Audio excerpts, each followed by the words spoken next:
तुम्ही पाहत आहात MCN न्यूज मराठी।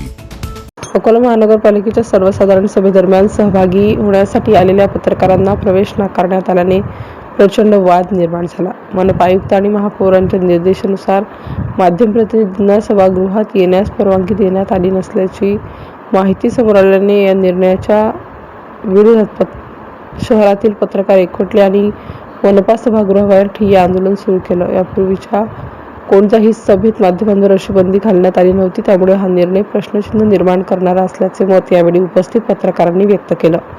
दीर्घकाळ चाललेल्या आंदोलनानंतर प्रकरण सोडवण्यासाठी स्थायी समिती सभापती विजय अग्रवाल आणि महापौर शारदा दिखेरकर यांनी पत्रकारांना चर्चेसाठी बोलावून सभागृहात जागेअभावी सभेच्या वेळी मीडियाला आत बसण्याची परवानगी देणे शक्य नसल्याचं स्पष्ट केलं।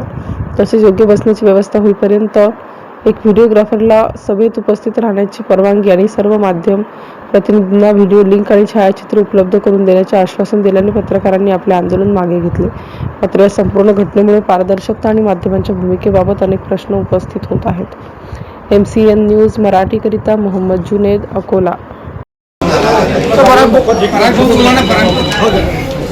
पत्रकारों का क्या मुद्दा था और किस बात पर आप लोगों को सस्पेंड किया गया? देखिए, अकोला महानगरपालिका 2001 में स्थापित की गई।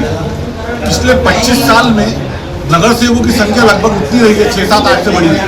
पिछले 25 साल में कभी ऐसा नहीं हुआ कि वहाँ पे बैठने की कुर्सियों की कमी हुई।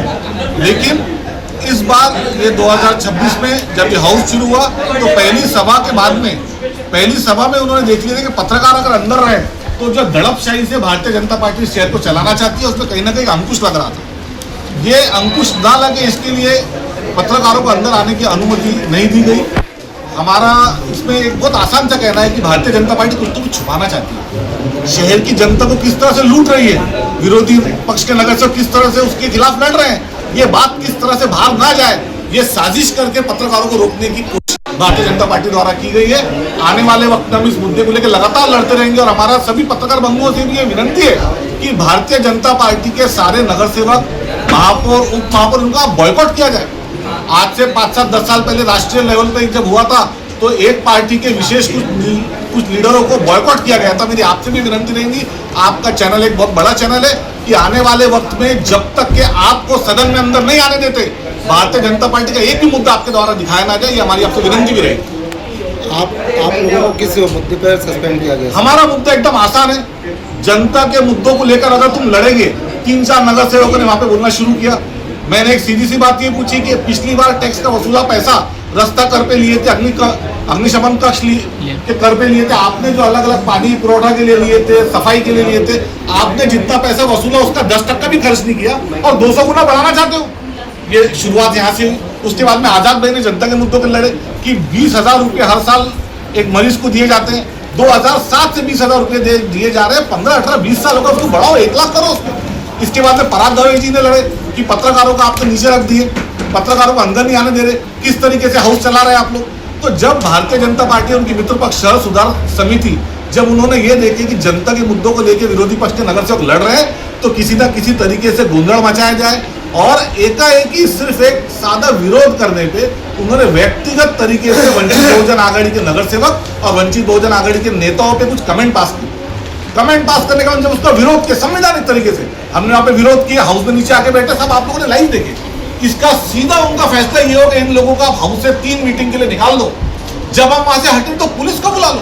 तो मेरा आप लोगों से ये कहना है कि ये भारतीय जनता पार्टी के डाइवर्ट करने का तरीका है और उनकी एक सोच है कि हम इस देश को, इस सभागृह को हमारी मर्जी से चलाएंगे। तो ये देश जो है संविधान से चलेगा, ये देश जो है कायदे से चलेगा। और विरोधी पक्ष के जितने नगर सेवक है जो यहाँ पे बैठे, कुछ अभी यहाँ से बाहर गए, चाहे वो दिलोफर बाजी हो जाए, चाहे फग्गू पहलवान साहब हो जाए, आकाश कौड़े जी हो जाए, सुवर्णता ही हो जाए, ये सब लोगों ने जनता के मुद्दों को बार बार उठाया और जनता के मुद्दों को उठाने के बाद में भारतीय जनता पार्टी के पास जब जवाब नहीं बचता है तो भारतीय जनता पार्टी इस तरीके की दड़पशाही। आज अकोला महापालिकेची सर्वसाधारण सभा होती। या सर्वसाधारण सभेला प्रसिद्धी माध्यमांच्या प्रतिनिधींना येण्यास मनपा आयुक्तांसह महापौरांनी मज्जाव घातला। त्यामुळे पत्रकारांनी मनपा सभागृहासमोर खाली बसून ठिय्या आंदोलन सुरू केले होते। विशेष म्हणजे यापूर्वीच्या महापौरांनी आणि आयुक्तांनी कोणत्याही सभेला प्रसिद्धी माध्यमांना बसण्यास परवानगी दिली होती, मात्र यावेळेसच या महापौर आणि आयुक्तांना काय नेमकी अडचण आहे हे न समजणारा कोड आहे. आमची सर्व प्रसिद्धी माध्यमांच्या प्रतिनिधींतर्फे विनंती आहे की महानगरपालिकेमध्ये होणाऱ्या सर्व सभांना प्रसिद्धी माध्यमांच्या प्रतिनिधींना बसू द्यावे. सरतेशेवटी या विषयाचा शेवट असा झाला की स्थायी समिती सभापती विजय भाऊ अग्रवाल आणि महापौर शारदाबाई खेडकर यांनी प्रसिद्धी माध्यमांच्या प्रतिनिधींना बोलावलं आणि त्यांनी सांगितले की सर्वसाधारण सभा ही ज्या सभागृहामध्ये होते त्या सभागृहामध्ये बसण्यास जागा नाहीये म्हणून पत्रकारांना बसू दिलं नाही. त्यामुळे आता येणाऱ्या पुढील सभांमध्ये बसण्याची जोपर्यंत व्यवस्था होत नाही तोपर्यंत पत्रकारांच्या प्रतिनिधीला म्हणजे एका व्हिडिओग्राफरला आतमध्ये बसण्याची परमिशन देण्यात येईल आणि तो व्हिडिओग्राफर हा सर्व प्रसिद्धी माध्यमांना व्हिडिओ लिंक आणि संबंधित फोटो आणि व्हिडिओ पोचवेल असं विजयभाऊ अग्रवाल आणि महापौरांनी प्रसिद्धी माध्यमांच्या प्रतिनिधीला सांगितलं. त्यानंतर पत्रकारांनी आपलं ठिय्या आंदोलन मागे घेतलं.